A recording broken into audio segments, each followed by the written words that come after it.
the goal today is to have a better understanding, particularly of the limbs.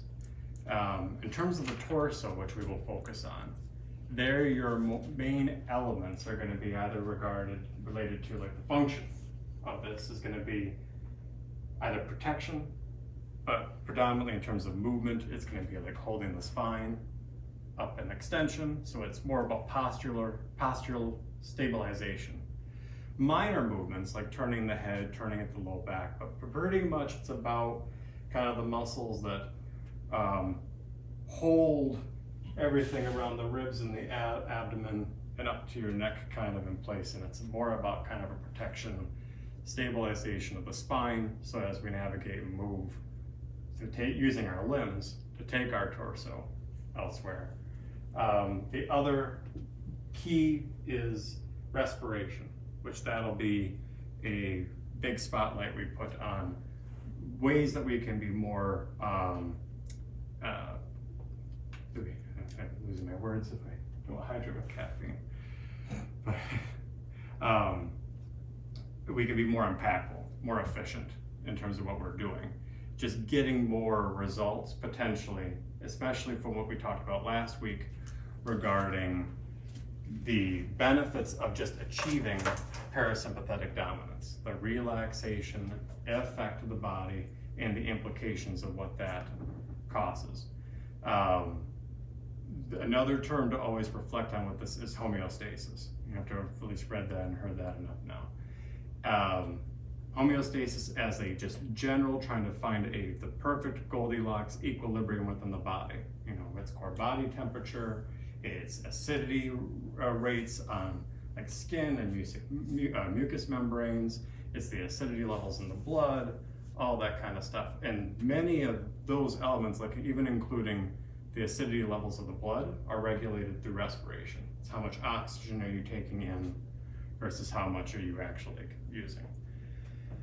Now, so we will come back to focusing on the torso, including the head and neck and low back, with either a focus being the common, neck problems, low back problems, but even more specifically the benefits of focusing on how to help somebody breathe better and how that can be a huge mitigator, especially with chronic pain, because you can shift a person's perception of pain by helping them achieve more of a parasympathetic dominant autonomic nervous system as opposed to a sympathetic fight or flight one.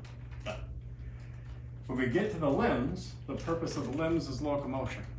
It's either going to be about standing up and then more precisely about walking around.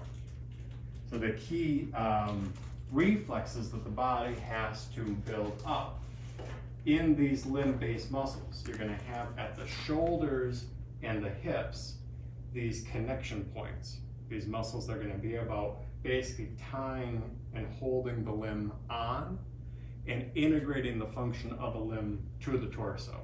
So there's naturally going to be elements of the shoulder that play right into the neck.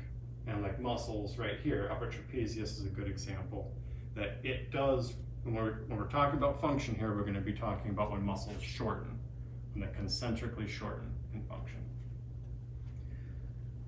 So as a very basic example here, right, the phrase is muscle firing patterns or muscle activation sequences. We will return to those, and that's about how several muscles work together to produce an action. Even breathing, it's not just the diaphragm, it's not just rib muscles. There's never one muscle doing just one thing.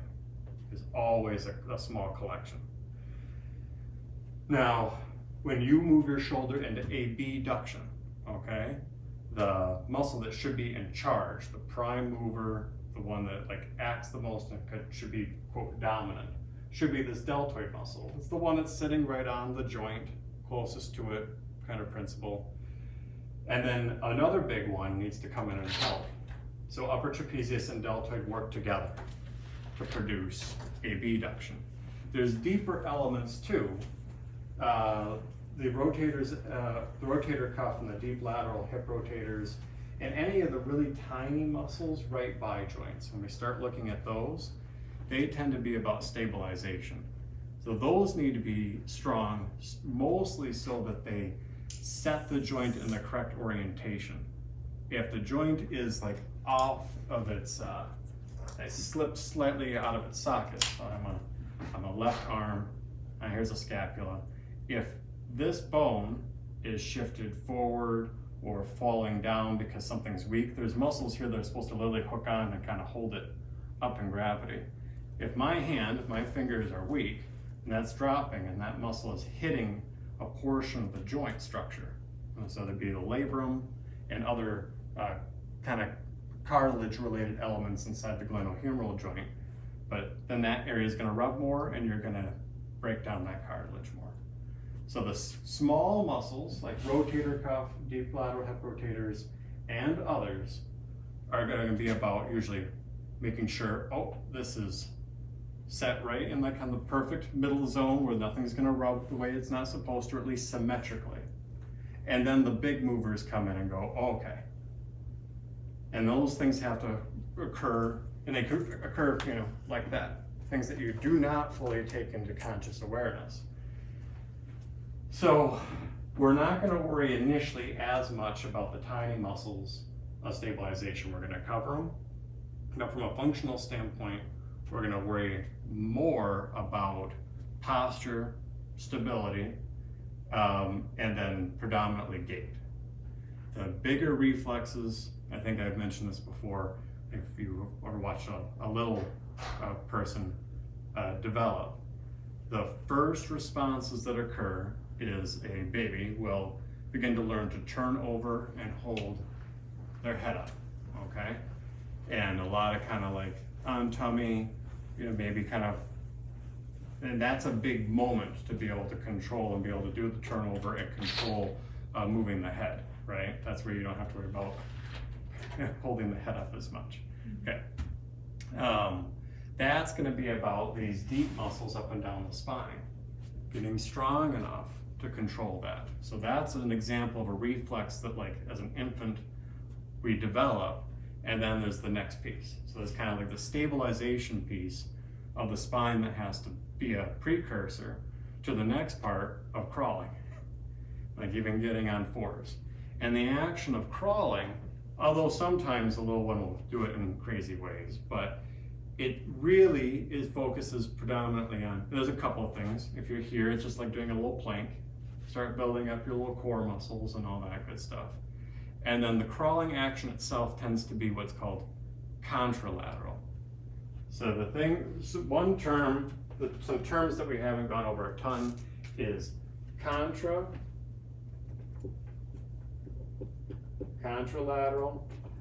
bilateral, unilateral. So all this lateral.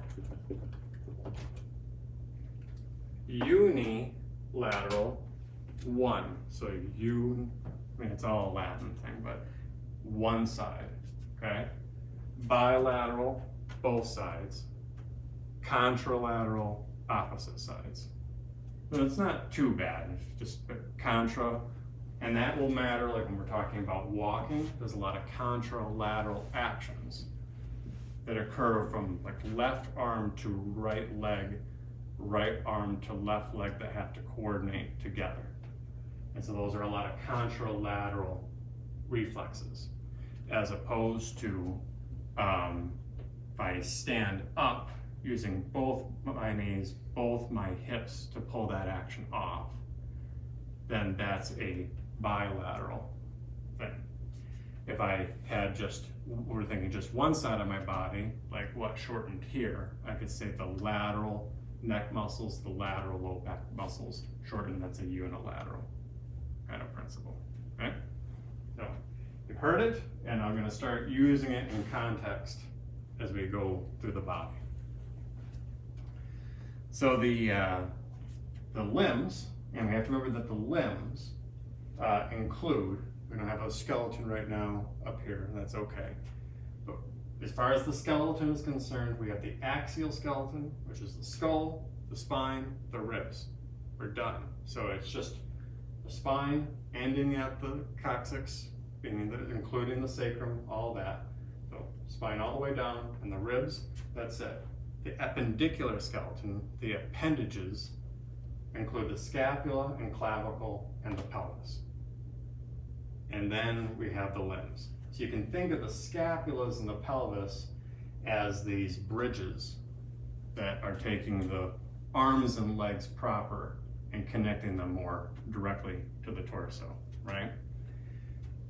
Why we spent a little extra time last week is that the scapula has a lot of additional elements with its ability to move independently. The pelvis will come around to, like, it has some ability to shift, but it's not like freely mobile like the scapula, obviously.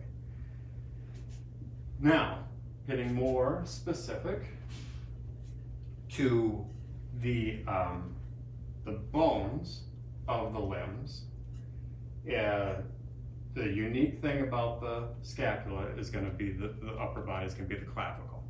So that's one thing to always keep in mind.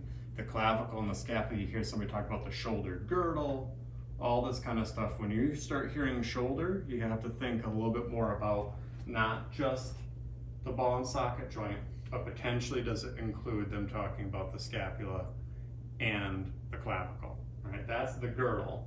The actual shoulder joint, the glenohumeral joint, is here, the ball and socket joint. We come down to the pelvis. We have our three divisions of the pelvis, you know, the ilium, the pubis, and the ischium. And there's going to be a little bit more nuanced bony landmarks. We're not worried about that quite as much. We'll revisit a little bit of that with the torso. But once we get to like actual long bones, humerus, femur, radius, ulna, tibia, fibula, the carpals, the tarsals, the metacarpals, metatarsals, phalanges. There's a lot of correlations there that will make it a little bit easier. Let's go ahead and look at the good old 212. All right, I do have a scapula up here. How about that? Okay. So here is Jan's scapula. What a cool, crazy thing. We talked about the shapes and stuff there.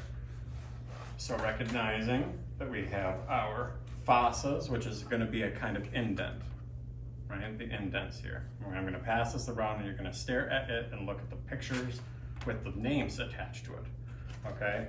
The most important ones that we're going to be looking at is going to be, one, defining what we're calling all these things. And I'm always clarifying, because I somehow seem to fake myself out. So the points, all right? Now this would be like somebody's laying there in prone. And that whole idea last week of putting your hand and trying to identify where this thing is, right? So inferior angle, and this will help a little bit with some of the terminology we've been using. So superior, superior is above, Lake Superior, up top, right? So anytime you hear superior, it's gonna mean towards the head. Inferior, towards the feet, below. So superior angle, inferior angle, not too bad. Lateral border, medial border, good. Spine, sometimes that gets people because you'll think about how the spine itself is running more vertically in terms of your orientation, but this one's gonna run more horizontally. So spine of the scapula, then you have your fossas. And the fossa as a term is gonna mean that there's just an indent again in the bone, okay? Where this indent is, it actually houses particular muscles. So here's this one, it's gonna be a mirror, right there. So this muscle slots right in and uses those edges and grooves as a place to live, like a hermit crab or something like that. So there's that muscle, there's this muscle, and then there's a couple muscles on the side, and then there's even a muscle on the underside space, one that is quite difficult to palpate because it's between your scapula and your ribs, right? So it's sitting on a person like this. Okay. These are the rotator cuff muscles, except for this one, okay? This one wouldn't be included in that, but these are those rotator cuff muscles, and they will as far as, and they're the stabilizers. They have some movement elements to them, don't get me wrong, but their primary function is to really kind of hold this humerus in place correctly. It may be to start particular actions, but then it's going to be bigger muscles on top of this that take it the rest of the way. It becomes important because, one, these muscles are very commonly injured. You have to have heard of a rotator cuff tear, one of the most common shoulder injuries that occur. And then understanding then what are the implications of that. If a muscle, one of these small ones, gets taken out of action and it's a stabilizer, then it's left to another muscle to come in and try to then function not only as a stabilizer, but also as a mover. It's one of those where if one muscle isn't doing its job, either from injury or weakness or whatever it is, the body still, the person wants to still do the action, and thus it'll call on something else to start performing that action. All right, so rotator cuff muscles. We will go through them nice and fast. There's an acronym for these. It's SITS, S-I-T-S. You don't sit on your shoulder. So supraspinatus, it lives in the supraspinatus fossa, so superior to the spine, above. So superior angle, supraspinatus fossa, and then supraspinatus muscle. And it's the one that goes through this little channel. Has to go through this whole crazy little network of bones and ligaments and attach onto the top superior portion of the humeral head. That's where you're seeing this blue stuff. That's supposed to be this muscle's tendon, okay? So we have S, I, and then it's gonna be T. So this is infraspinatus, supraspinatus, infraspinatus, superior, inferior. At least it kind of replicates itself, not so bad. Weirdly enough, this little slip that I'm pinching right now is supposed to be, it's called teres minor. There's teres minor and then there's teres major. From a practical standpoint, I think about both of these as being part of this important stabilization unit, but from a test taking, learning the muscle thing, only teres minor, the little one, not the major, the bigger one, is considered part of the rotator cuff. So infraspinatus, teres minor, so S-I-T, and then over on the other side, underneath, subscapularis, so underneath the scapula. There you go. The bony landmarks that we would use to identify and find this stuff would be like superior angle, spine of the scapula. Usually I just find the spine. I go superior to that, I'm on supraspinatus. I go inferior to it, and I'm on infraspinatus. Teres major and minor are going to be over in that kind of posterior armpit area where sometimes it's hard to know if we're on just those, but we're probably also going to be on this big latissimus dorsi muscle. There's going to be places where there's a lot of overlap, where there's going to be these tiny muscles and then some big muscles laying on top of that. And as a general shortcut to getting more done, if you can identify where there's the most layers and overlap of things, it's like if you're going to spend extra time somewhere, those areas of overlap usually have kind of more bulk to them. They're a little bit safer to interface with, but you're going to be influencing more layers of muscle. So you're going to be influencing more potential elements regarding function. And it's like, well, you just pay a little more attention there, and then we'll learn more when we come back to the torso, that importance of coming across the chest, which we did practice. And there you go. And so I'm going to pass these around. We'll look real quick at the pictures. Oh, and then, yeah, so scapula is coming around. We're going to start with team. You get to stare at the bones, stare at the muscles, get kind of just, these are pretty close to the size of a person. So as they get passed around, this is just what you have to kind of be realizing. There's not like a flat surface anywhere. Everything kind of has these strange structures and indents, all of that. There's no point in kind of just overwhelming and throwing every single anatomy piece at you. Like, it's going to be a case where, like, in a few months, you're going to be right in the meat of this chapter, be revisiting it, and get more involved with the nuances there. But getting a clearer sense of the iliac crest, and even certain things of like how we're talking about the iliac fossa and all that. Another fossa, which isn't too bad, but the big ones to important, usually you'll get listed. So another fossa, right? Just an indent, like how you had an indent there. But not just the ilium. The ilium's gonna be, is all of this kind of bent plate-shaped part. So ilium is the gross term here. Pelvis is the all term, but iliac crest, and then anterior superior iliac spine, which didn't ever make perfect sense to me because it's not really superior, but there it is. That's the one you can palpate right here. You can find the whole iliac crest. And you rest your hand here, and then you find a little point.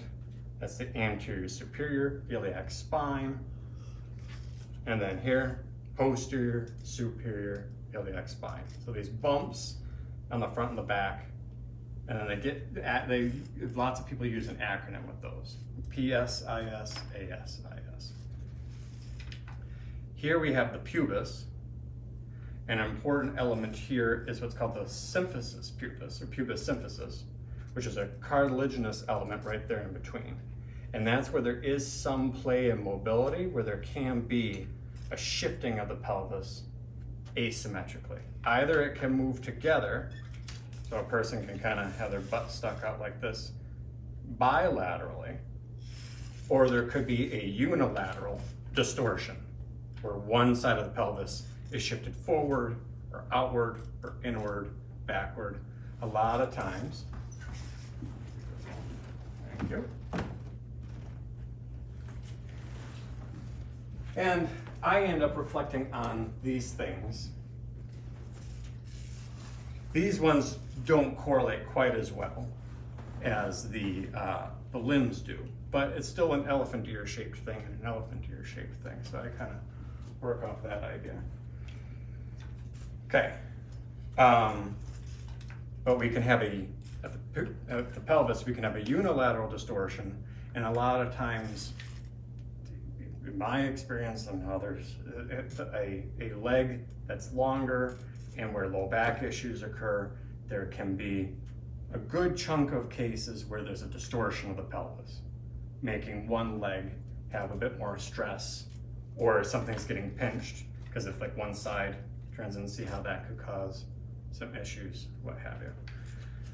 So just like when somebody comes in and they have a neck shoulder issue, one of the first things to identify is it scapula? Is it spine? All of this is going to be, is there a spine element? Okay, neck and low back are the biggest symptoms you're ever going to come across. Somebody has something here or something here. Is it spine? Is it scapula or pelvis?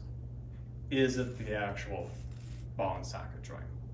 Those are kind of like that's our detective work as we just do our routine. Now, some pre-assessment, ideally, we'll get to a point where we're looking more at like watching a person get out of a chair and walk. And then maybe we identify, okay, show me that movement a little bit again. Show me these more precise actions at the shoulder so you can cue in on maybe what is more involved, right? Okay. I mentioned pubis symphysis, and over here, the ischium. So there's the ischium, and then there's the ischial tuberosity, which is kind of this big, and it's not that big, but it's this element. Sometimes these things really jump out at the greater trochanter, what have you. Others not as much, but the ischial tuberosity is most important because it's where your hamstrings attach. Okay, so you see here, hamstrings, they track very medial, right? They split at the knee, they're on either side of the knee, the posterior knee. The tendinous attachments of those are actually very lateral medial. But then they come together and meet at the ischium all the way over here. So that's why sideline for something up here becomes pretty essential. Now the adductors, we don't have a very good picture of those.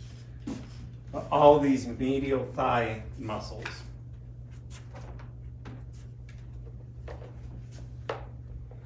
Right here Really only one attaches a bit more posterior. There's a very big one. These are called the adductor muscles, because guess what they do?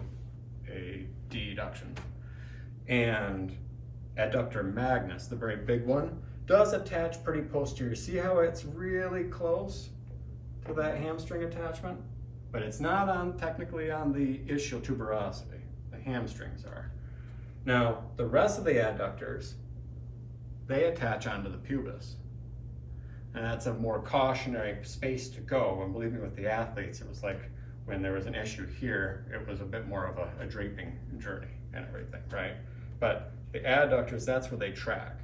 Thus, if somebody comes in and it's more like they had like a groin strain, something like that, recognizing what they mean, because an athlete or a client is just going to kind of use these more generic terms, right?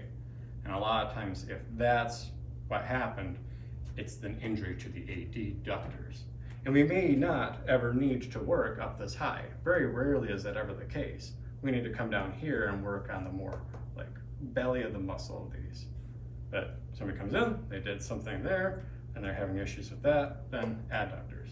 And reason being, they attach up on the issue, the pubis, not pubis. Adductors, hamstrings, glutes. There's also tensor fasciolata here. Now we get to more of the actual limbs.